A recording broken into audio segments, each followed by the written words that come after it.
Bonsoir.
Si tout fonctionne bien, toujours le problème.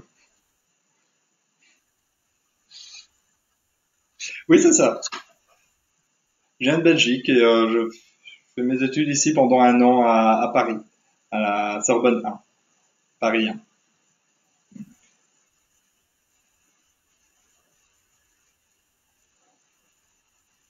Oui, c'est ça. En Belgique, j'étais dans le comité d'une ludothèque qui appartenait à l'Université libre de Bruxelles. Et donc, ça fait maintenant la deuxième année que je suis dans cette ludothèque. Et ici, ben, voilà, je voulais ouvrir dans la cité internationale une ludothèque parce que j'ai remarqué qu'il n'y avait pas forcément d'endroits où on pouvait jouer à part dans les maisons, mais chacun de son côté.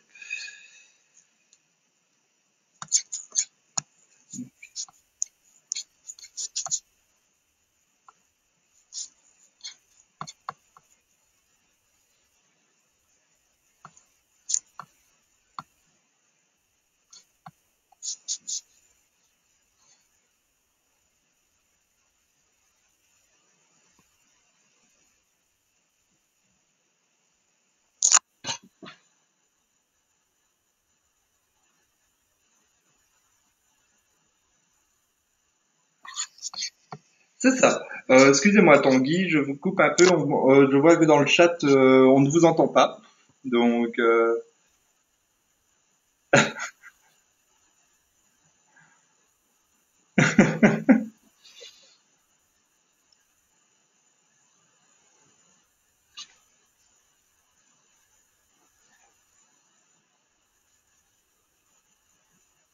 oui, je pense bien qu'on va.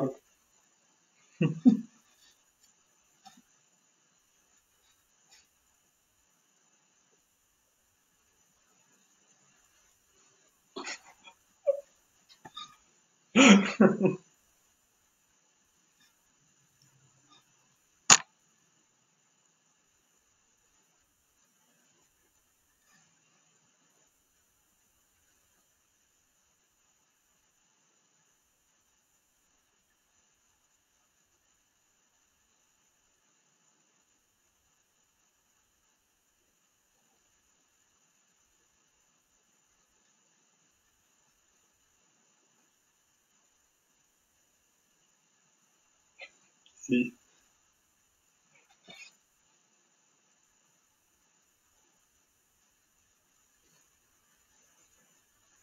Ouf, il n'est pas prêt d'en sortir pour l'instant, on espère.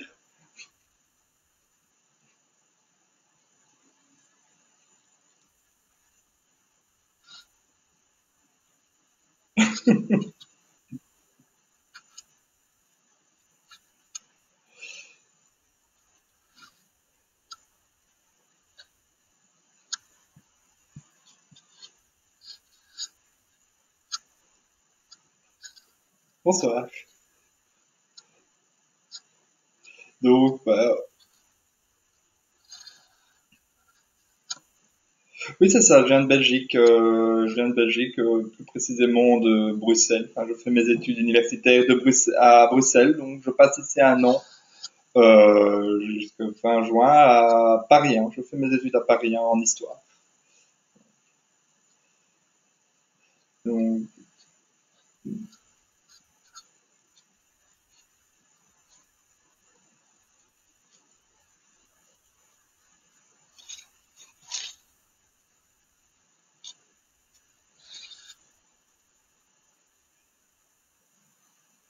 c'est ça. Bon, excusez-moi de vous couper encore, d'après le chat, on n'entend toujours pas. C'est très triste.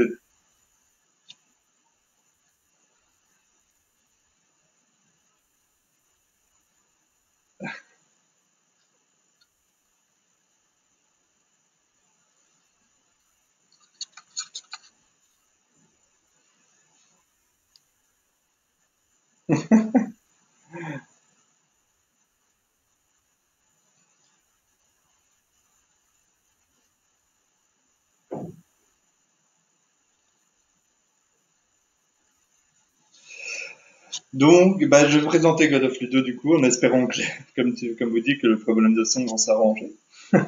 Mais donc voilà, on est à Bruxelles. J'ai pris un peu l'exemple d'une ludothèque que je c'est pas que je tiens, mais que je suis dans un comité de ludothèque à l'Université libre de Bruxelles. Donc voilà, je voulais créer un peu dans le même style ici à la Cité parce que je trouvais il manquait cet endroit où les gens pouvaient se retrouver pour jouer aux jeux de société, qui est un qui est un créateur de liens, on va dire à ces temps, dans ces derniers temps, qui devient de plus en plus populaire. Donc voilà, j'ai eu l'idée de créer une association. C'est vraiment parti de, de très loin parce que c'est parti sur un coup de tête. Je me suis dit, je veux créer ça. Je me suis lancé. J'ai eu quelques complications pour trouver des membres actifs pour pouvoir m'aider à créer cette association. Et finalement, j'ai eu pas mal de chance. J'ai rencontré trois autres personnes, Laure, Kweku et Adrien, qui j'espère arrivera dans ce live assez vite. Et Ah, on a commencé à je vois une créer. connexion. Ah, on arrive à créer et on a commencé à Ah, créer ça marche God très of bien. Ludo. Ah, ça marche très très bien. Voilà, je fais une petite pause. Oui, Ok, ça marche. Voilà, il va nous rejoindre. Voilà, c'est du live en direct, hein. Voilà. Adrien, tu nous entends toujours? ah oui, c'est vraiment en direct. Alors, ce qu'on va faire, voilà, bah, poursuivez et l'autre Adrien va vous rejoindre. Normalement, vous serez en interaction. Voilà. Ah, Voilà.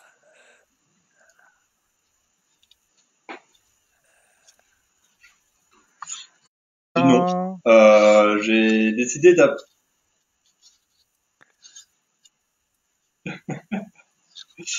J'ai décidé d'appeler l'association God of Ludo par référence à God of War, un jeu vidéo qui m'a marqué énormément. Et j'ai mélangé God of War avec Ludotech et ça a donné God of Ludo tout simplement. Donc, et on a gardé ce nom parce que je l'ai proposé à mes trois autres compagnons. Et ils ont tous les trois apprécié ce nom et on trouve qu'il est assez marquant pour les événements. Quand il y a les affiches God of Ludo, ça marque, donc ça attire toujours le visuel. Voilà un peu l'histoire du nom. Puis comme j'ai trouvé Adrien, Laure et Pécou en dernière minute, on s'est vite pressé à monter un dossier. C'était toute une histoire assez rocambolesque. Mais on a quand même réussi et voilà. Maintenant, on a une petite association pour les résidents ici à la cité universitaire qui permet de nous réunir autour, pour l'instant, d'événements, principalement sur les jeux de société. Euh, plusieurs, tous les résidents de la cité, en fait. On essaie de mélanger toutes les maisons pour qu'il y ait un lien social qui se crée autour de cette cité. Je ne sais Très pas si bien. Adrien a quelque chose à rajouter, parce que du coup, les, Si, on si, c'est t'entend très parfait. bien. Et d'après le chat, ça fonctionne bien, donc c'est parfait.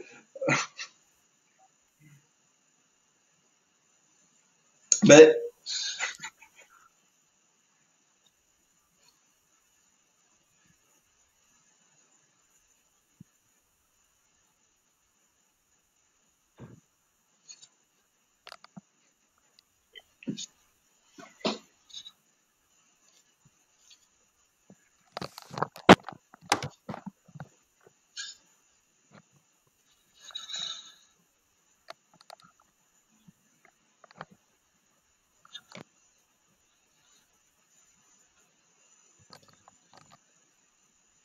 Et du coup, maintenant, on est une petite bande de quatre résidents et on s'amuse bien aux événements. Donc,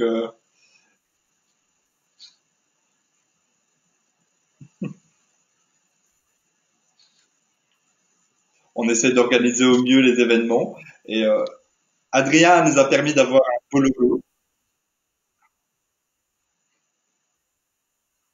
Pas encore.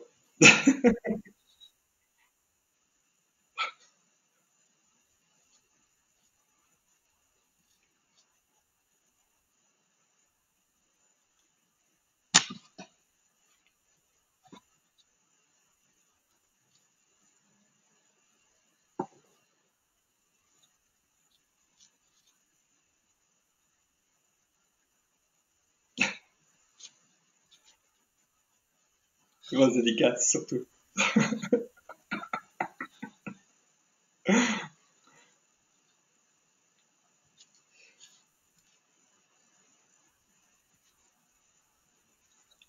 Vas-y. Tu peux parler des différents projets, tu peux parler des différents projets, des différents événements. Moi, j'ai lancé la genèse du projet surtout.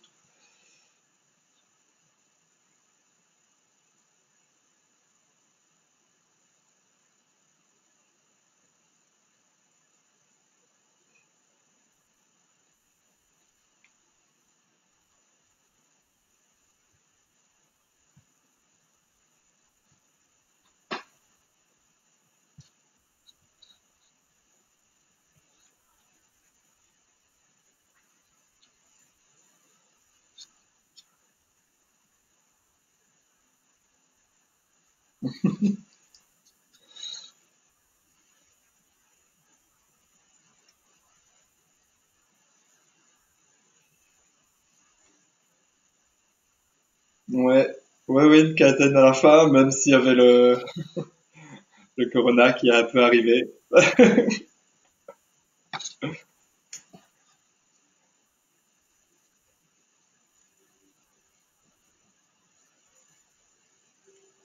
Donc, attends, Adrien, parce que d'après le chat, on t'entend pas. Si Tanguy peut regarder à ça, si on revient tout de suite, enfin, on est toujours là, on reste connecté, mais Tanguy n'est pas là pour. Ouais, ouais, je t'entends très bien. Ça va, ouais. Si tu croises Tanguy, tu lui dis.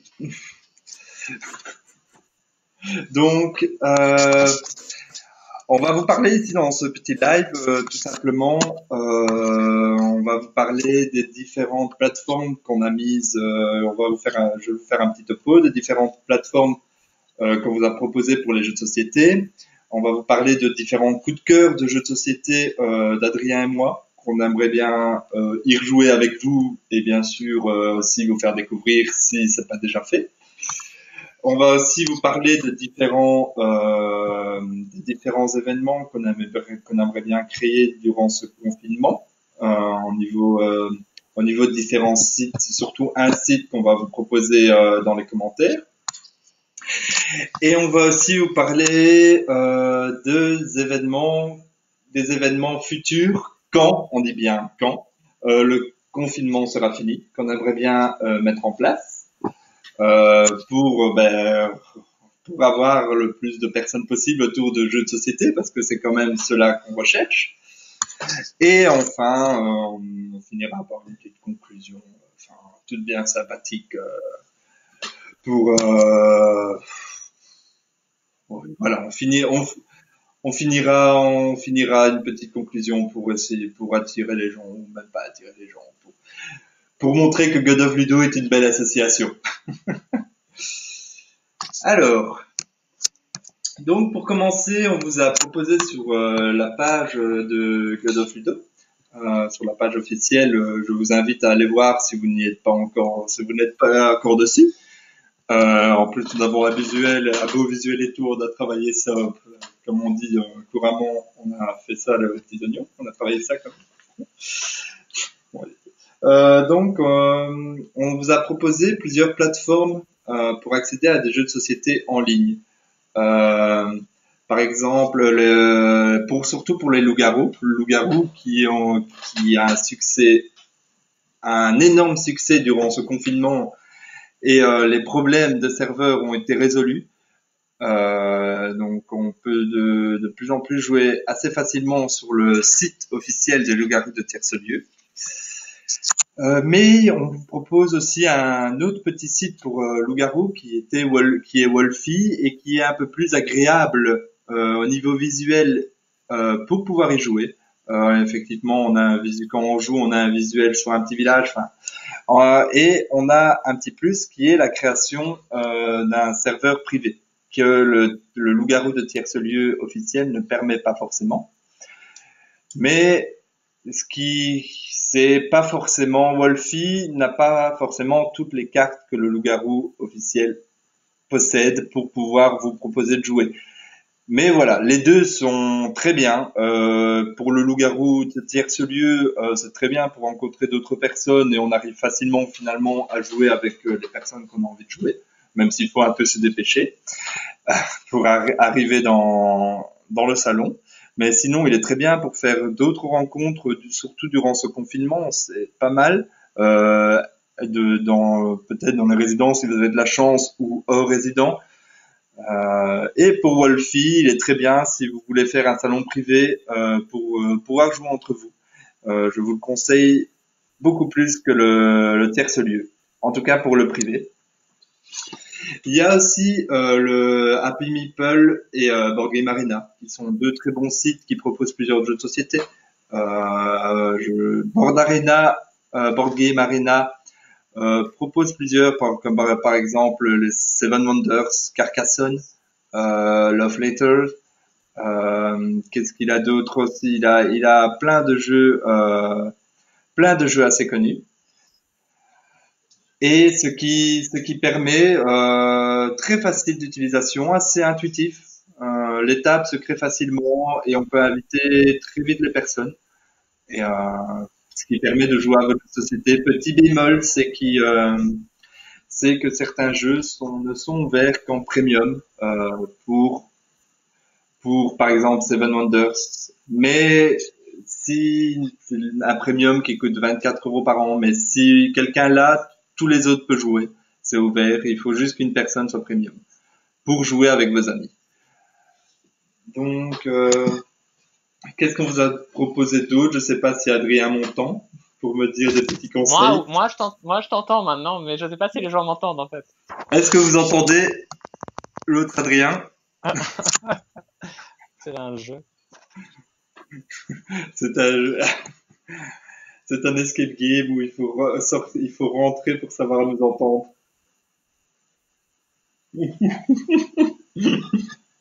Ah, on a l'air de t'entendre, d'après le chat.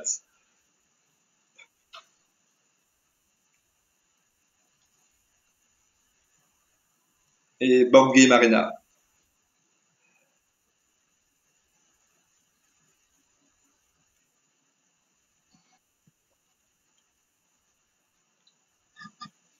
Oui, c'est ça, je les ai encouragés, surtout au niveau s'ils veulent faire un salon privé. Wolfie est quand même meilleur.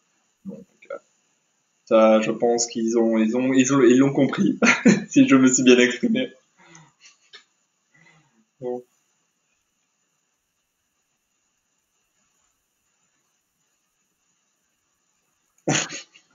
Euh, donc, on vous a parlé un peu des différents plateformes en ligne, mais bon, rien de mieux toujours qu'un bon jeu de société en main, un bon plateau, des bonnes Physique, cartes. en C'est physique, pour ça qu'on a IRL, décidé de vous IRL. faire découvrir. On va essayer de vous faire découvrir deux jeux de société coup de cœur qu'on a connus durant nos événements et qui nous a beaucoup plu et qui ont plu à pas mal de personnes. Donc, par exemple, je vais vous présenter Le moment téléachat du plateau. Subterra, un jeu de société coopératif, coopératif d'horreur. Petite particularité de ce jeu, c'est qu'il peut se jouer dans le noir parce que, normalement, on dit bien normalement, tout est fluorescent.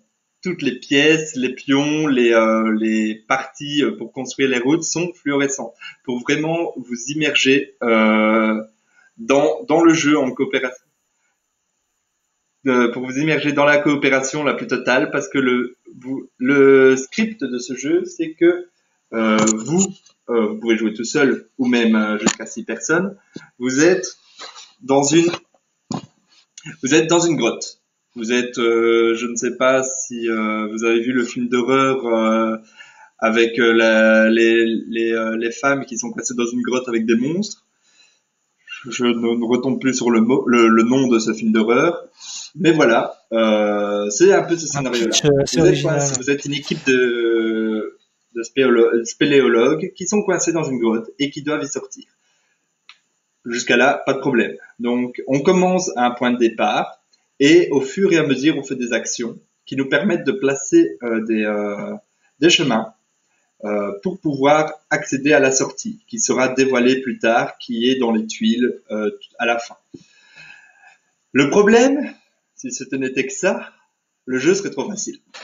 Il y a bien sûr toute la particularité des cartes événements qui vont venir chambouler vos déplacements parce que nous pourrons avoir des éboulements, des inondations et des monstres parce que cette grotte est habitée comme dans le film d'horreur. Donc le but est que c'est totalement coopératif. Donc si on perd un joueur en cours de route, il s'évanouit. Et il faut aller le chercher pour pouvoir le soigner et qu'il reprenne à nouveau des vies. Parce qu'à la fin, le jeu va se compter. C'est pas un gagnant, c'est tout le monde gagne si autant de joueurs sont sortis de la grotte. Il y a des médailles, il y a une médaille de bronze, médaille d'argent, médaille d'or. C'est pas mal comme dynamique de jeu. Je vous le conseille clairement. Je peux peut-être vous montrer un petit personnage.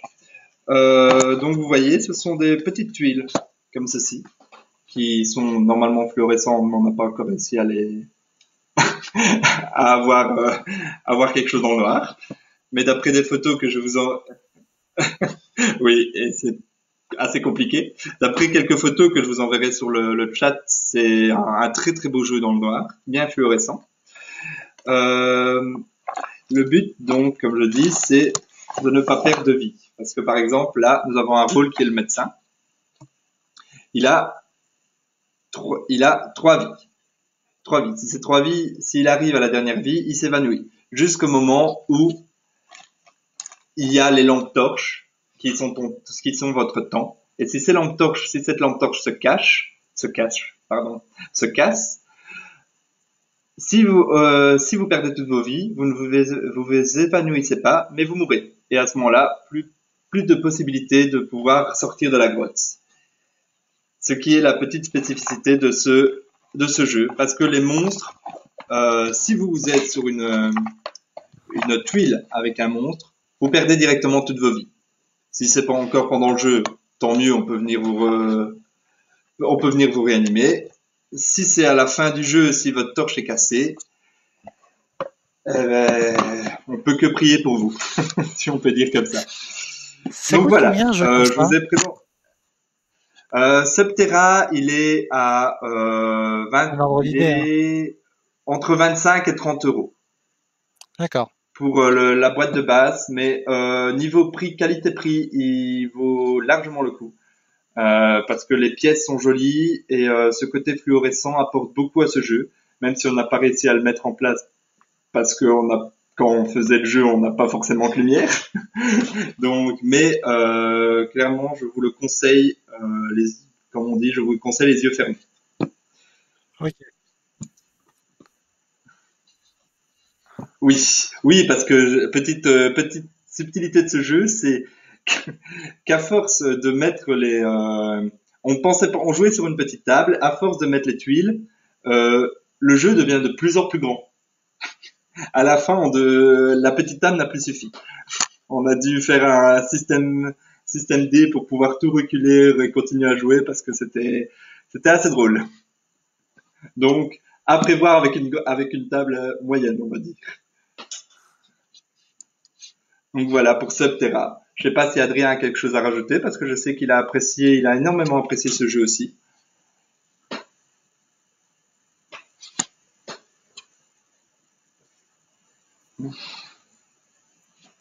Sinon, oui, je t'entends très bien, mais des fois un petit décalé. Du coup, ça me fait un petit blanc, mais c'est pas grave.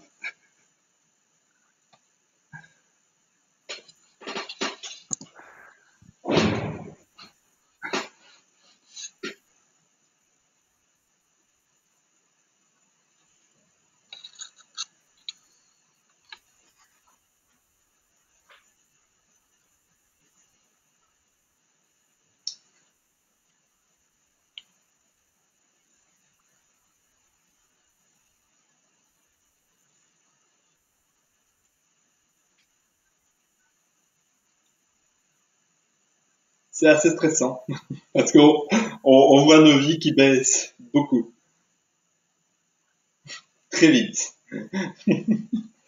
Bon, d'après le chat, on entend encore que un des deux. Donc,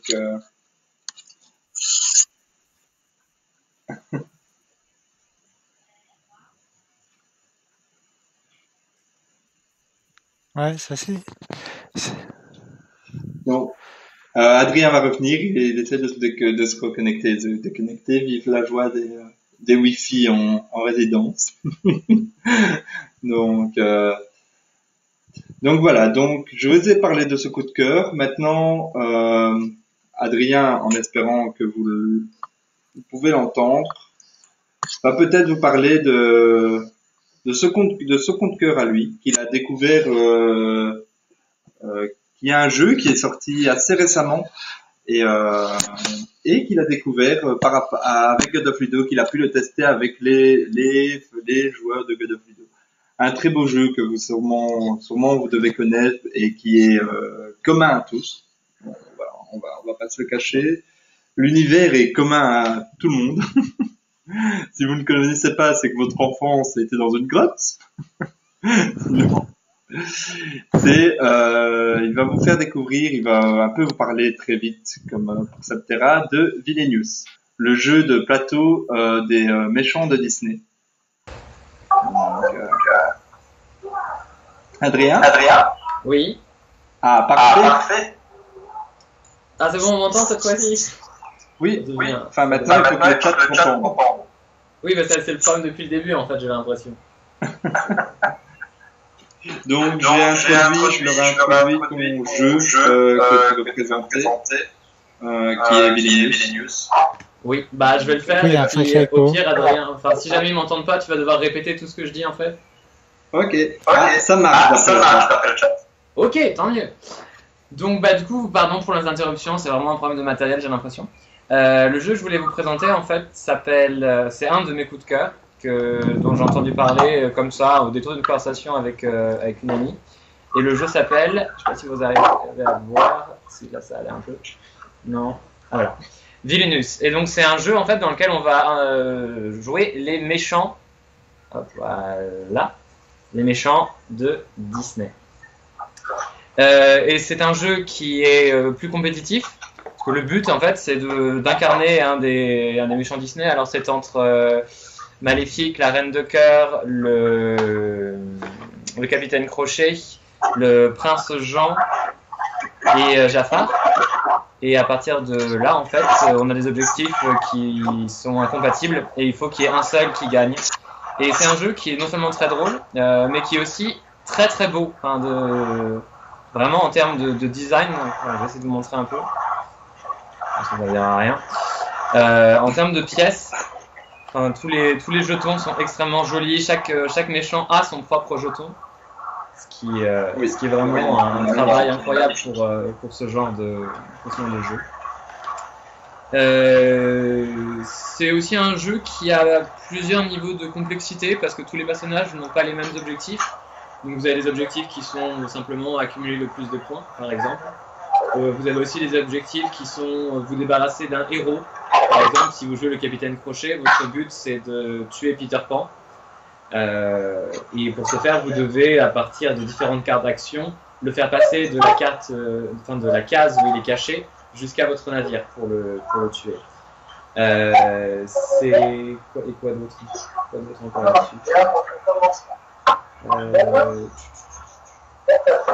Oui, et donc en gros le principe c'est que vous êtes un méchant qui est en compétition avec les autres et vous avez à votre disposition des alliés qui vont être des méchants typiques les alliés du méchant dans le dessin animé Disney, du type si vous prenez Jafar c'est Iago, si c'est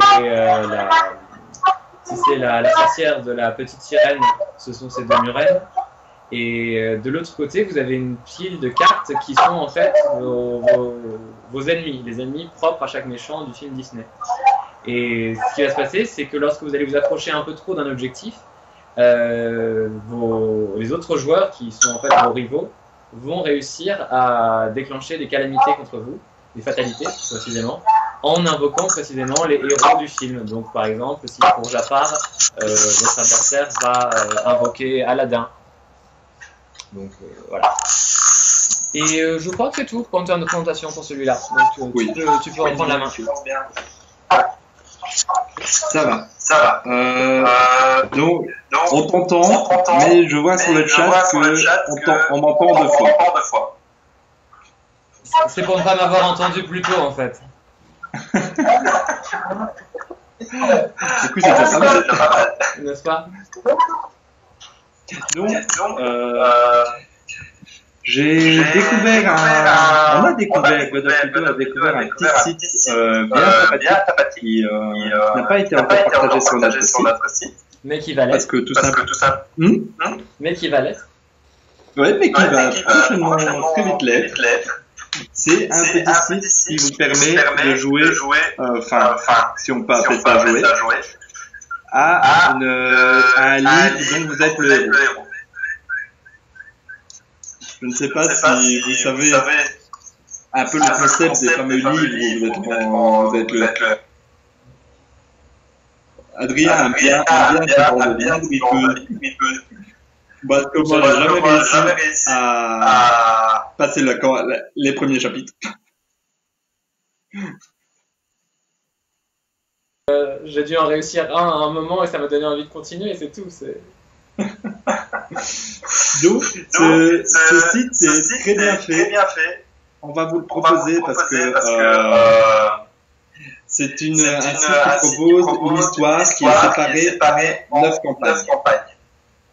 Vous commencez votre partie avec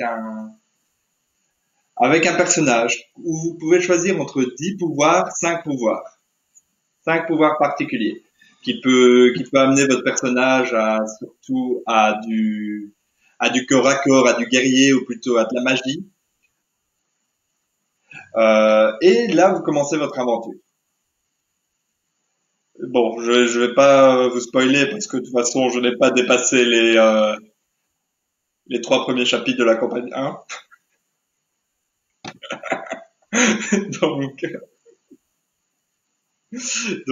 Mais le petit problème pour surtout les résidents de la cité, si on peut appeler ça un problème, c'est que le site n'est qu'en français. Toute la campagne est en français. Maintenant, ça ne doit pas forcément bloquer les gens parce que il n'y a pas de chrono. Il n'y a pas de chrono. Vous avez le temps de lire. Le français est assez simple. Et cela peut faire un bon exercice. En s'amusant. Exactement, du vocabulaire trop existe en s'amusant. On a toujours voulu savoir comment on disait boule de feu ou dragon vert. Ou vous êtes mort parce que vous êtes osé et vous êtes craqué la nuque. Ça m'est arrivé. Tu t'en es bien remis, dis-moi. Oui, hein. Donc, ce petit site, on va directement après ce live, je peux même vous le mettre dans le chat. Oui, vas-y. Si. Ce serait pas mal. Ouais. Si j'arrive à le retrouver. Voilà. Donc, pour se connecter, c'est assez simple. Vous pouvez créer un compte, normalement avec le nom de votre héros et adresse mail et tout. Vous connectez par Facebook que j'ai fait et qui est très intuitif et très simple. Et la page accueil est très jolie, très simple et très épurée, on va dire. Donc, et qui suit parce que toutes les campagnes où si la campagne 1 vous récupérez une épée d'argent hyper forte pour la campagne 3, ben le site garde dans votre inventaire cette épée. Vous suivez votre héros jusqu'à la campagne 9. Maintenant, s'il meurt à la campagne 7, ben tant pis. Vous recommencez. La joie de ces livres. Donc, il y a juste à vous munir d'un petit papier avec un crayon et vous pouvez très vite vous lancer dans cette aventure.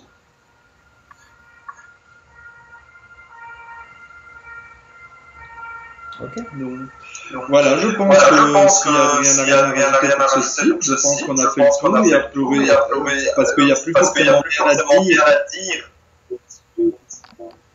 Il faut que vous alliez le voir. J'y ai pas encore joué moi-même. Donc j'ai pas d'opinion sur le sujet encore.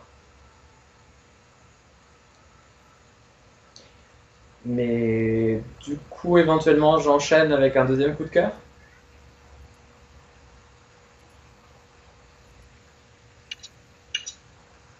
J'ai l'impression qu'on m'entend plus en fait. Ça ne pourrait que tarder.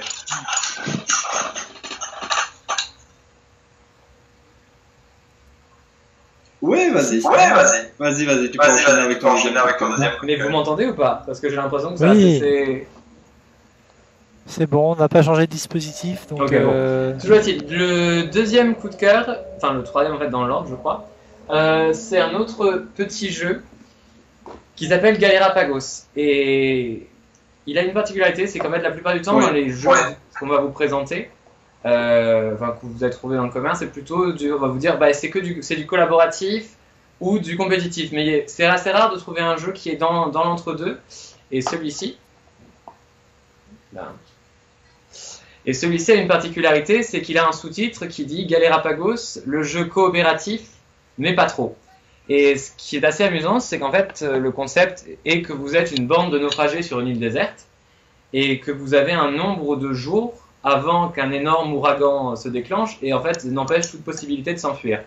Et donc, durant le temps qui vous est imparti, qui correspond au nombre de tours qui vous reste avant de tirer la carte tempête, vous allez devoir accumuler des ressources. Ces ressources, elles sont diverses. Il y a par exemple aller chercher du bois. Je vais vous montrer sur le plateau. Donc, vous allez par exemple aller chercher du bois pour construire les radeaux. Vous allez aller pêcher pour aller chercher de la nourriture ou attendre qu'il pleuve pour aller chercher de l'eau. Et à la fin de chaque tour, en fait, ce qui est amusant, ou pas d'ailleurs, c'est que vous devez avoir assez de ressources, autant de ressources de chaque type, ou du moins d'eau et de nourriture, qu'il y a de joueurs. Sinon, c'est là qu'on en arrive au pas trop coopératif, c'est que vous allez devoir, pour ainsi dire, tirer à la courte paille et voter pour éliminer en fait un joueur, ou plus en fonction de... Un Koh-Lanta amélioré. C'est un Koh-Lanta, c'est en effet un Koh-Lanta amélioré, tout à fait. Et vous vous retrouvez donc à devoir débattre, à devoir négocier, supplier, essayer de ruser pour ne pas être la personne tuée ou pour survivre un tour de plus.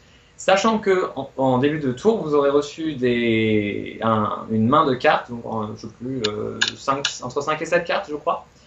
Et dans ces cartes, vous allez avoir des ressources que vous n'êtes pas obligé de partager avec le groupe. Vous pouvez décider de partager, je ne sais pas, une bouteille d'eau, qui fera gagner plus 1 point en eau et permettra aux joueurs de tenir un tour de plus. Ou alors vous pouvez décider que vous allez la garder pour le moment où il y aura un vote, de manière à pouvoir ne pas être éliminé puisque vous avez les moyens de subvenir à vos besoins. Et c'est donc un jeu qui est très drôle avec des retournements de situation. La première fois qu'on l'a essayé, enfin, la première fois que je l'ai essayé, on a fait une partie très coopérative où on allait tous faire chercher ce qu'il fallait. Donc il y en avait un qui allait chercher le bois parce qu'il était plus fort, il y en a un autre qui allait chercher de l'eau, les autres allaient pêcher. Et c'était très sympathique. Et on a tous survécu à la fin. Et par contre, la deuxième partie, c'est celle qu'on a faite lors de la Game Night de la Maison du Danemark. Et parce elle a commencé en mode un peu coopératif, et puis des gens comme moi ont commencé à garder des ressources en se disant bah on verra pour plus tard. Et, il est arrivé un moment en fait où tout simplement il a fallu faire un vote. Et bah, par exemple, moi qui me croyais très malin en fait, parce que j'avais mes ressources et que j'avais refusé de les partager, j'ai fini par être exécuté commando style parce qu'il y a deux joueurs qui se sont refilés la carte revolver et la carte balle qui sont nécessaires toutes les deux pour pouvoir tuer un joueur. Et donc j'ai été tué comme ça. Il y a il y a une joueuse qui elle a été tuée puis ressuscitée. Et il y a aussi eu un cas de cannibalisme. Enfin, c'est très drôle. C'est un peu absurde, mais c'est vraiment très très drôle. Et il a l'avantage, voilà, de pouvoir varier les parties en fonction de, ok, on va tous être ensemble et on va devoir travailler de concert. Ou alors décider qu'après tout, votre seul but, c'est d'être celui qui survive et puis qu'importe le reste. Et donc voilà pour moi, pour celui-là.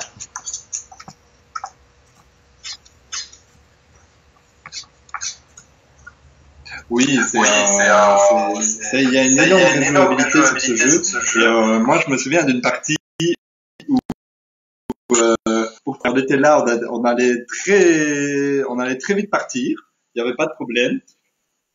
Sauf que j'avais envie de partir tout seul. Et du coup, j'ai usé toutes mes balles pour tuer les gens. Et je suis parti avec mes radeaux. Ok, non, ça c'est vraiment pas coopératif. Ça c'est vraiment compétitif. Voilà le semi-coopératif du jeu. Je te laisse peut-être enchaîner sur Roll20. Oui. Donc, on a découvert aussi, en plus du jeu, du livre dont vous êtes le héros, un site qui est Roll20, Roll20, pour mon anglais superbe, Roll20, va-t-on dire. Hop, je vous le partage directement. Ah, merci Emre pour les t-shirts qui sont superbes. Donc, très beau travail du logo. Donc c'est un site qui permet de créer des tables virtuelles pour des jeux de rôle. Ces jeux de rôle sont sur plusieurs univers. Nous avons Donjons et Dragons, Pathfinder, Call of Cthulhu, Fiasco, Dungeon World. Enfin, il y a déjà beaucoup d'univers qui peuvent être joués sur ce site.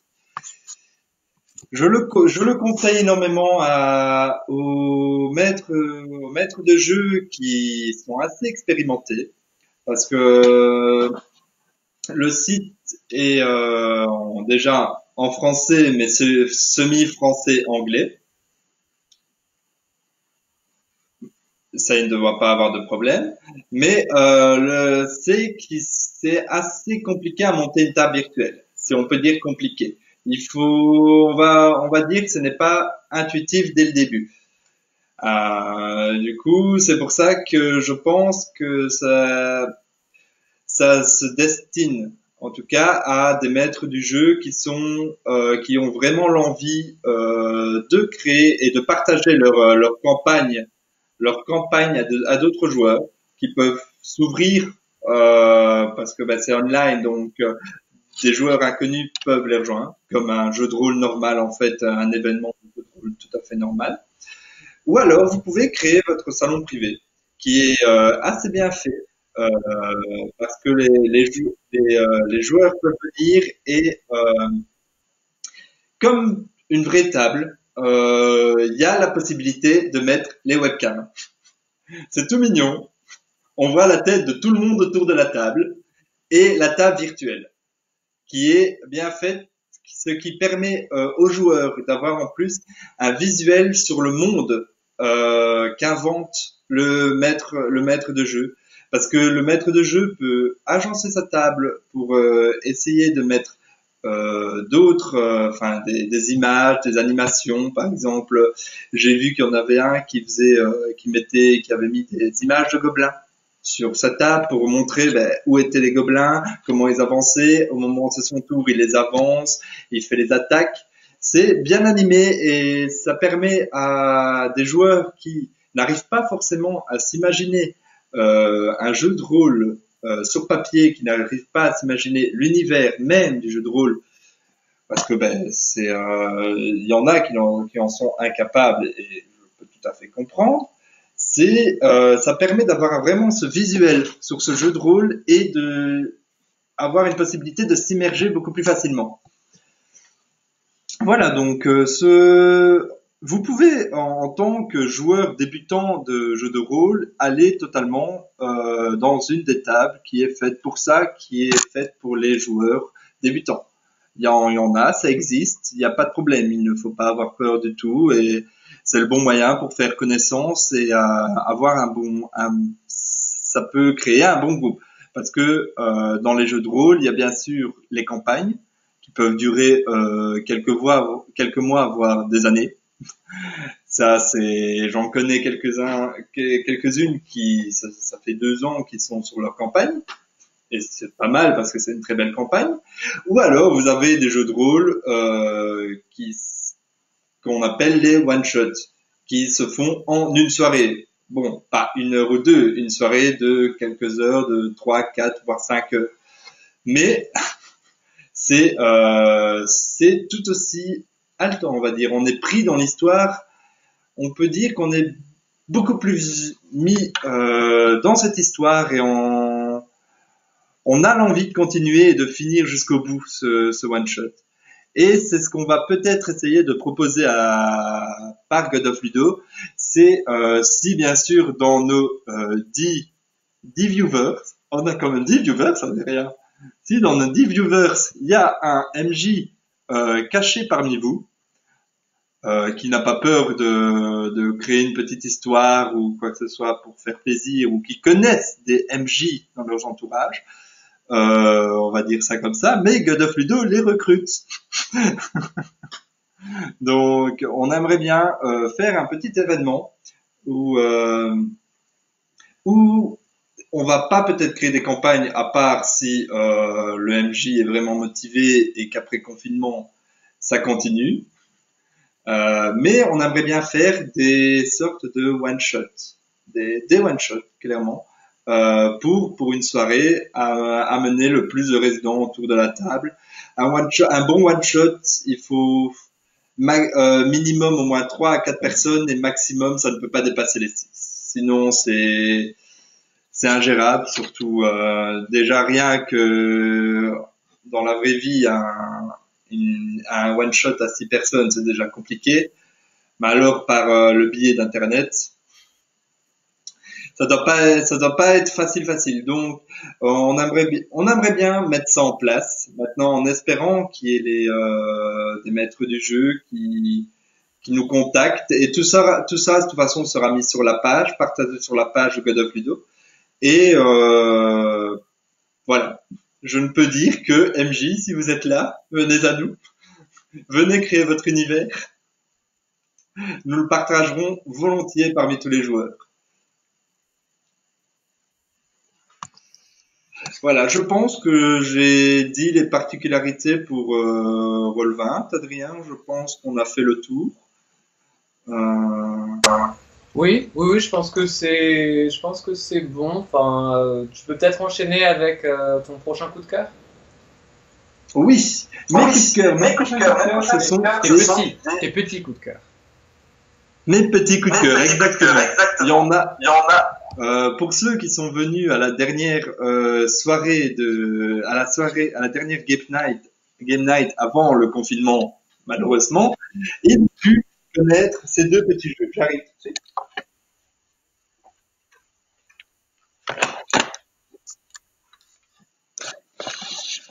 Nous avons Poule Poule, très bon petit jeu, et Salade de points. Je ne sais pas si vous avez pu les voir. Je vais regarder à ça.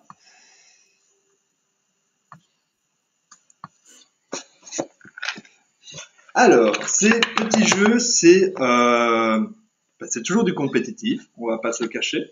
C'est toujours celui qui a le plus de points ou qui arrive à créer son œuf de Pâques, tant qu'on est dans la période de Pâques, un œuf multicolore. C'est du compétitif, mais on peut les classer un peu de jeux d'ambiance, parce que c'est des jeux qui se font très rapidement. Ça peut amener beaucoup de joueurs autour de la table, mais ça se fait poule-poule, maximum vous jouez 10 minutes. Salade de fruits un peu plus, allez, on va dire salade de fruits 15 minutes. Mais c'est des jeux très rapides et d'ambiance et qui payent forcément pas de mine au niveau du visuel. Enfin, poule-poule est le joli, mais salade de fruits, ça paye pas pas de mine au niveau visuel. Mais les dynamiques sont pour toutes les deux, pour ce jeu assez intéressant. Pour poule-poule, c'est un peu le concept de, on appelle ça en Belgique, on appelle la bataille chinoise. Ou quand il y a une paire, par exemple, il faut taper sur le paquet et celui qui a eu le paquet, qui a le paquet, qui a tapé sur le paquet, gagne les cartes. C'est un peu ce concept-là. Parce que, comme vous pouvez voir, dans poule-poule, nous avons plusieurs. C'est un peu ce concept-là. Je crois qu'en France, c'est la bataille force. Ah, d'accord. Ah ben voilà. Je ne sais pas dans les autres pays, mais j'ai pas gagné en faisant des choses au hasard. Non, non. Parce que si vous pouvez voir, donc dans ce jeu, il y a l'élément principal qui sont des œufs. C'est ce qu'il faudra comptabiliser pour pouvoir gagner le jeu. Ces œufs, il faut dans le paquet, quand on calcule, il faut qu'il y ait 5 œufs. Quand il y a 5 œufs, c'est le premier qui tape qui gagne le point. À ce moment-là, les points, ce sont des petits œufs qu'on peut assembler tout mignons et faire un bel œuf de Pâques par ce temps de confinement bloqué chez soi. Hop, voilà. Un bel petit œuf de Pâques. Celui qui a 3 points gagne la partie. Mais, s'il n'y avait que les œufs, cela serait trop facile. Le jeu de base rajoute des poules et des renards. Là est justement la subtilité, parce que le jeu est assez rapide. Le paquet, il y a une personne qui retourne les cartes, et donc il retourne assez vite. Donc le calcul, il faut pas faire ce jeu à minuit, 1h du matin quand on est crevé, parce que on n'arrive pas à calculer. Déjà à la fin, on avait un peu le cerveau embrouillé, parce que dès qu'on met un œuf, pas de problème, ça fait un œuf. Mais dès qu'une poule va sur le paquet, la poule cache un œuf. C'est-à-dire, s'il y a 2 œufs, eh bien, il n'y a plus un œuf dans le paquet. Donc, tu mets les poules, il y a 2 poules, s'il y a 2 œufs, 2 poules, il y a 0. Et le renard vient manger la poule. Donc, il enlève la poule du paquet, mais tout ça, bien sûr, que le paquet s'empile, hein. Rien n'est étalé. Le paquet s'empile. Et il mange donc, à ce moment-là, le nombre d'œufs revient en jeu. Donc, par exemple, s'il y avait 2 poules sur 3 œufs, il y a 2 renards qui passent, eh ben, vous avez à nouveau 3 œufs. Et tout ça, se fait assez rapidement. On va dire que moi, mon petite expérience là-dedans, c'est que je calcule, puis je tape sur le paquet en mode, il y a 5 œufs. Puis il y a quelqu'un qui vérifie et fait, ah ben non, il y en a 4. Et du coup, tout le monde gagne un point. Parce que, oui, j'ai oublié de dire, c'est qu'on peut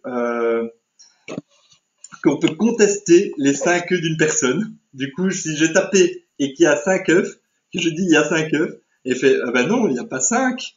Du coup, tout le monde peut contester ou pas. Et à ce moment-là, il y a celui qui retourne les cartes qui commence à compter les œufs. Donc, il met les œufs, puis les poules sur les œufs, puis les renards mangent les œufs. Et on arrive souvent à 5 ou alors à 2, 3, et t'es là, et tu perds ton point, et tu perds ton œuf. Et c'est rageant. Mais voilà pour Poule Poule. Donc, je vous conseille largement. Et parce que dans le jeu de base, il y a la possibilité de rajouter directement d'autres rôles. Il y a le fermier, le coq, le ver, la poule, l'œuf d'autruche. Mais tout ça, on ne peut pas forcément vous en parler parce qu'on n'a pas eu l'occasion de le tester. Voilà pour Poule Poule. Donc, petit jeu qui coûte, je pense, 10 à 11 euros. Très sympathique si vous êtes ensemble ou juste dans votre maison. Vous pouvez jouer à Poule Poule. Ensuite, salade de poing. C'est un autre concept. Il y aura des tas, tout le tas de. Oh. Ah ben voilà, vous avez Poule Poule devant vous. C'est magnifique. Donc, salade de poing, vous avez des cartes comme ça avec des poivrons, des oignons, des carottes et des laitues et des tomates et des choux, etc. Oui, vous allez me dire, jouer avec des légumes, c'est quoi ce jeu? C'est bizarre. Mais derrière tout ça, il y a des missions à faire qui sont derrière les cartes.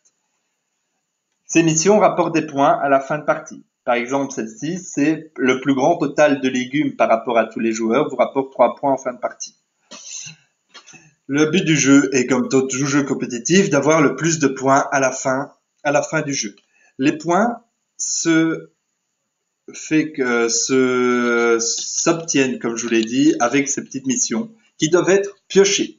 Parce que vous avez un tas de missions et un tas de légumes. Donc, à votre tour, soit vous piochez un légume, 1 ou 2 légumes, Adrien, je ne sais plus. Si vous avez possibilité de piocher 1 ou 2 légumes, c'est à vérifier.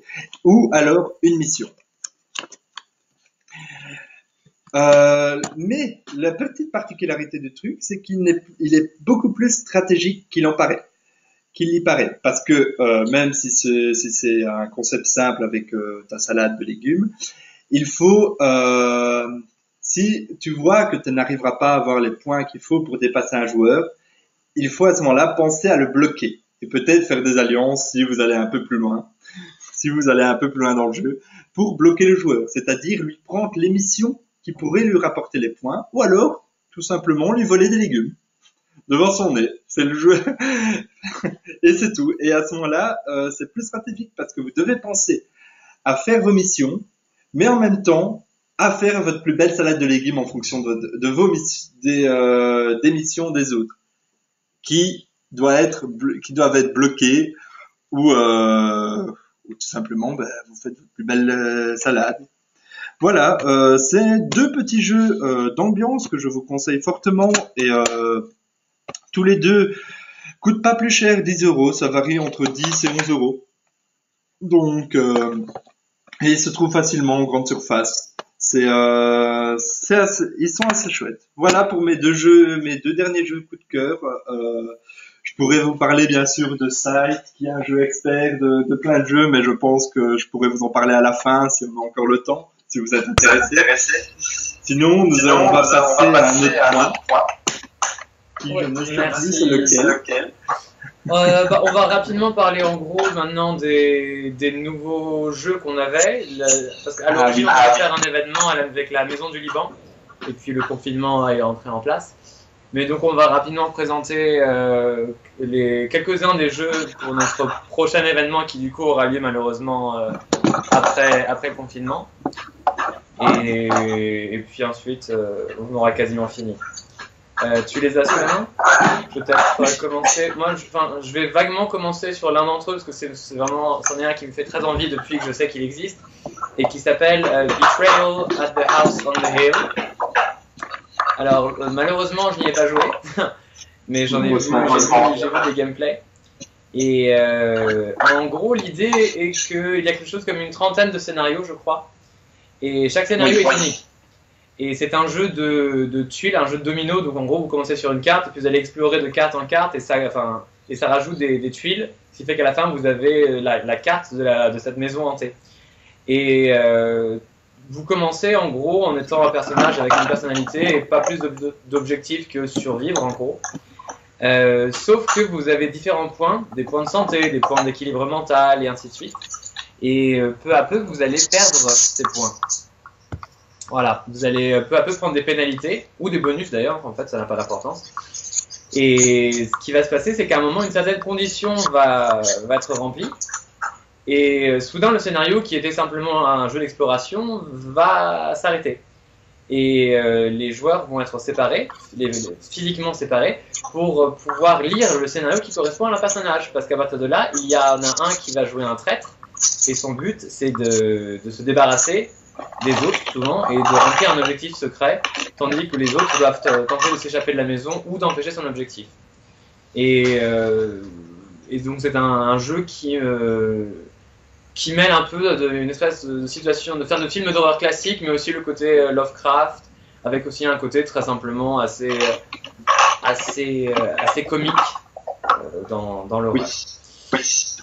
Et donc voilà. C'est un jeu qui permet beaucoup de rejouabilité. Oui, tout à fait. Comme tu dis, il y a plus d'une trentaine, même 50, je pense, scénarios. 50 scénarios différents, vous voyez, vous avez des petits livrets à ne pas lire avant. C'est ça.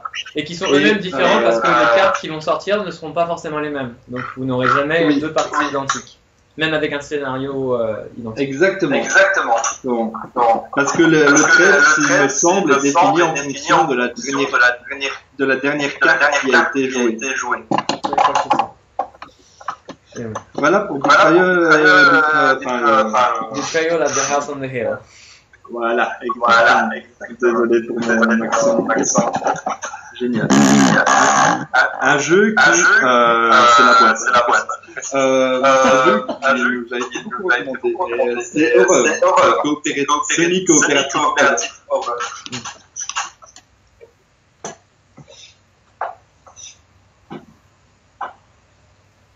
Est-ce que tu veux présenter les deux autres?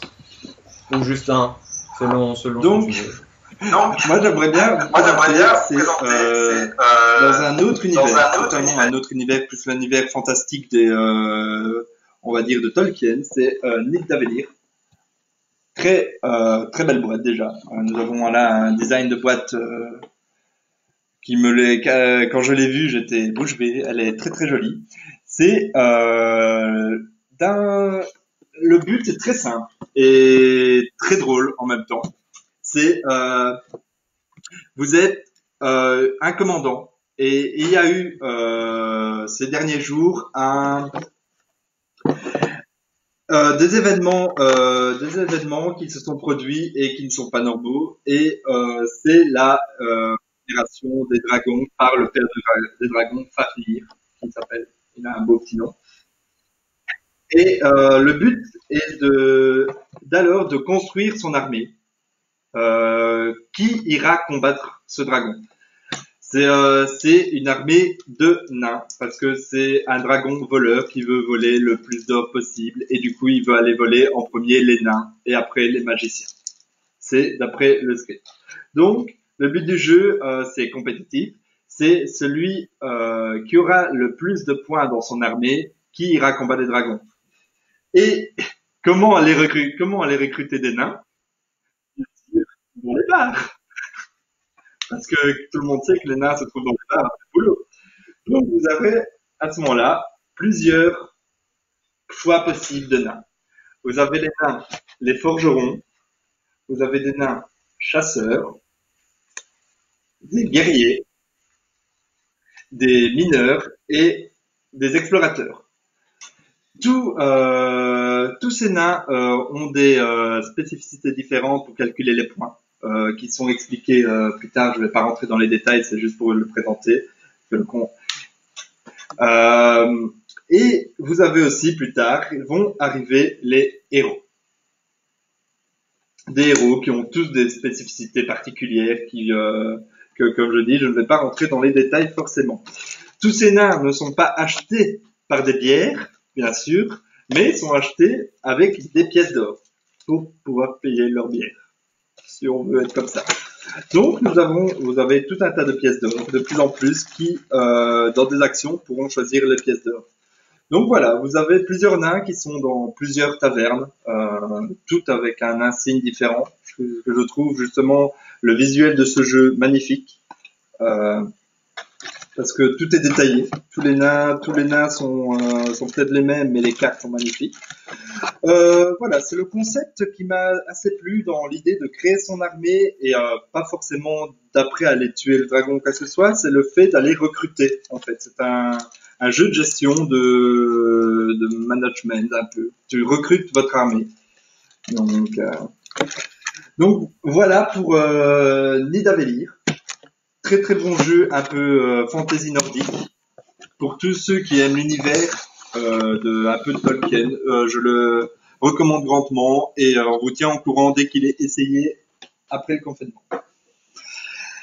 Un autre, vite fait, un dernier jeu qu'on aimerait essayer, qui est un peu plus expert comme Betrayal at the Halls of the Hell. J'espère que j'ai bien prononcé. Ah oui, salade de poing, bien sûr. Salade de poing, Emre, et Poul, très bon. Le jeu que je vais vous présenter est un peu plus dans l'ambiance de confinement, on va dire, dans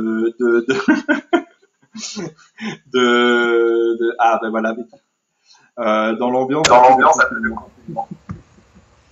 C'est Paris New Eden. En plus, on est totalement dedans. On est en plein dedans, c'est effrayant. La nature reprend ses droits. Oui. La nature reprend tout à fait ses droits. Donc, le but de Paris New Eden et le script, c'est que le monde a subi un événement apocalyptique et l'Europe en est gravement touchée. Et là, nous jouons différents constructeurs qui ont tous des pouvoirs spécifiques. Je vais essayer de vous montrer, mais ça m'étonnerait que j'y arrive. Qui ont tous des particularités, pas des pouvoirs, parce que c'est pas fantaisiste, c'est plus apocalyptique. Donc vous avez un grand plateau. Je vais essayer de vous le déballer. Donc vous avez tous les monuments de Paris, la Tour Eiffel, sous Montmartre, sous la végétation. Enfin, il me semble que c'est Montmartre, j'espère ne pas me tromper. Enfin voilà, vous avez un très très beau plateau. Et le but du jeu va être de reconstruire Paris et ses monuments avec les différents constructeurs. Donc c'est celui qui à la fin du jeu aura le plus de points par rapport à ses constructions et la beauté de Paris qui gagnera le jeu.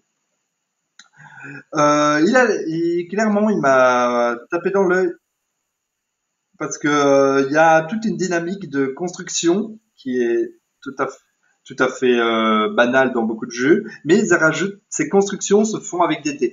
Il y a un peu de hasard qui peut être assez fun dans ce genre de jeu. Voilà, je vous le conseille. Même s'il est un peu qualifié d'expert, les règles ne sont pas énormes comme un jeu d'expert peut l'être. Vous avez 8 pages en maximum de règles. Et tout simplement, tous ces jeux sont un peu plus chers que les jeux présentés avant. On tourne autour de 30 à 40 euros. Mais au niveau de l'ensemble du jeu, donc toutes les pièces, le plateau, ces jeux totalement. Voilà pour les 3 jeux qu'on aimerait vous présenter. Le prochain événement, quand le confinement sera passé, on espère plus vite vous les présenter en tout cas parce que juste nous-mêmes on a hâte. On a très envie d'y jouer. On a aussi très très envie d'y jouer. Donc voilà, c'est de l'ordre des événements parce que ça nous permet de passer au prochain point, de prochains événements qu'Adrien peut peut-être dire. peut peut-être Bon, lancer. ce sera très rapide de ce point de vue-là. C'est dans les prochains événements, bon, certains malheureusement pourront pas avoir lieu, mais on avait prévu. Je te laisserai peut-être dire un mot très rapide sur les jeux experts, mais on avait prévu de faire un plus gros événement dont Adrien parlera. On avait prévu de continuer les événements avec les maisons de manière régulière, et on avait aussi prévu de faire un événement pour la fête de la cité. Mais bon, malheureusement, c'est pas peut-être l'an prochain. On sera là en tout cas. On passera. Mais dis rapidement 3 mots sur les jeux experts que tu avais en tête, peut-être, les thématiques. Oui, donc on passe à la dernière au partie. niveau des jeux experts, on aurait aimé faire un événement dédié un peu plus à ceux vraiment qui aiment les jeux de société et qui n'ont pas peur de passer 2 ou 3 heures sur un plateau. Même pour les débutants, tout est ouvert. Par exemple, je voulais vous présenter 2 ou 3 jeux experts qui rassemblent au moins 4 ou 5 personnes. Donc ça aurait été à public plus restreint. Par exemple, le site, très très bon jeu. Je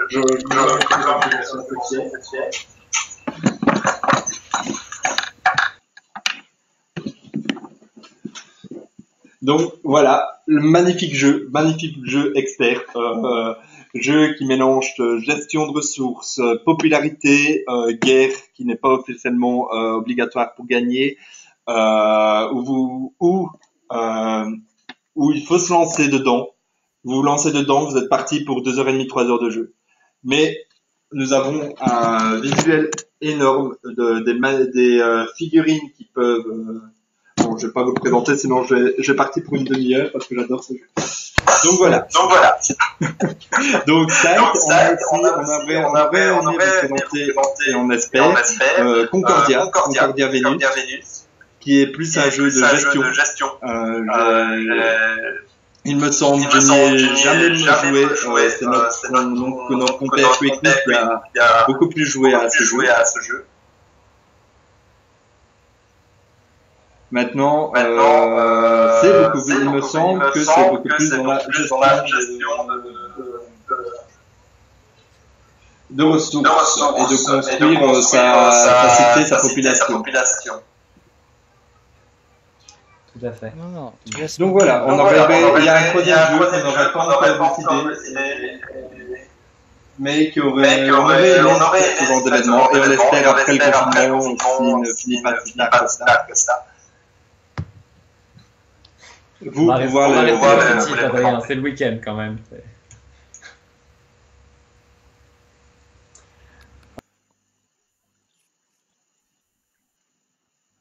La fin. Oui. C'est vrai. Non.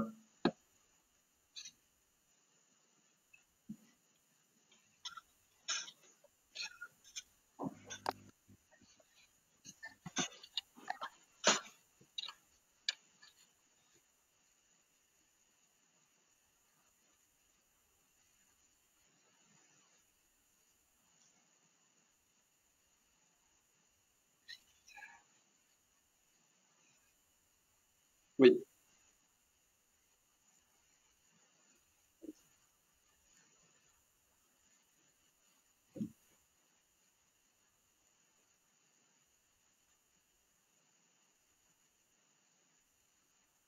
Oui, clairement, comme j'ai dit pour quand j'ai rencontré le groupe, c'est qu'il faut de la motivation, parce que il faut beaucoup de motivation, il faut avoir du temps à consacrer.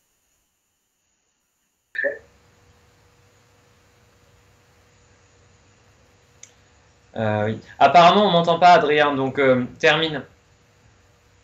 Ah, on n'entend pas Adrien. Ok.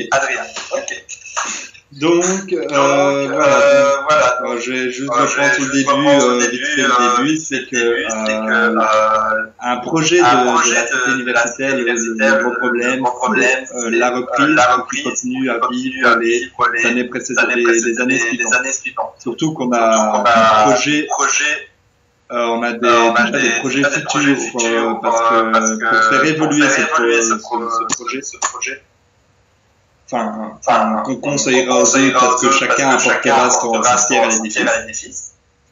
Voilà, c'est juste pour dire que si vous êtes motivé, si vous aimez les jeux, ou si vous connaissez, ou si vous êtes juste débutant,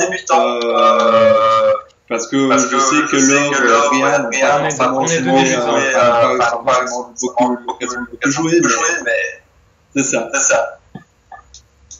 Mais ils sont énormément motivés, ils ont l'envie d'apprendre à jouer. Si vous avez cette envie pour les jeux, God of Ludo, on vous invite à nous rejoindre et à continuer à la faire vivre avec toute l'envie qu'on donne à cette association. Eh bien, merci les Adrien pour... N'hésitez pas à nous contacter par notre page. Bah c'est ça, on se retrouve si on est déconfiné, on se retrouve peut-être début mai pour des événements. Oui, il y a-t-il des questions, mais je pense qu'ils ont bien parlé sur le chat.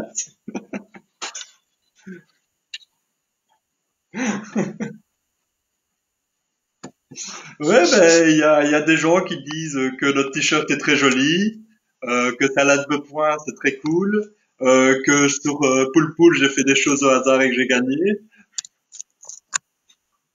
Mais ça.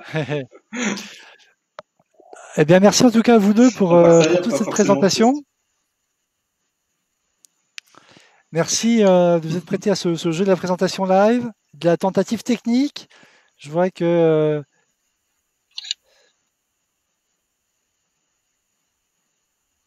Non, j'allais le faire à la fin.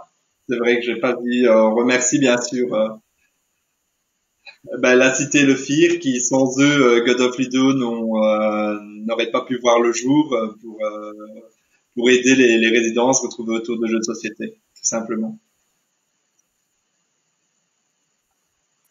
Merci beaucoup à tous les deux.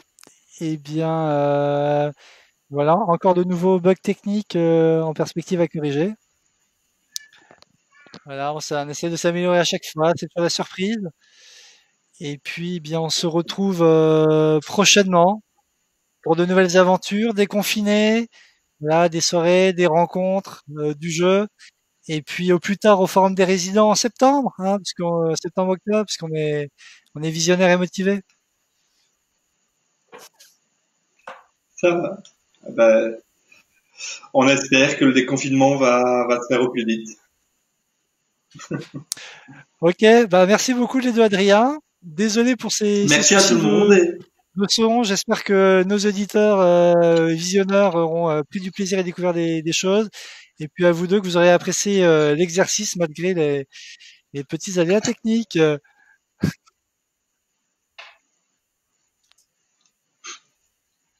Ça marche. Merci beaucoup. Merci soirée. La vidéo sera dispo dans la soirée. J'enlèverai le début d'attente et vous pourrez visionner tout ça. Et je crois que si vous êtes toujours sur les internets à la Fondation Bien dans sa peau, ce soir il y a un concert live sur la page Facebook. Donc bonne écoute, bonne soirée. Bonne soirée à vous tous.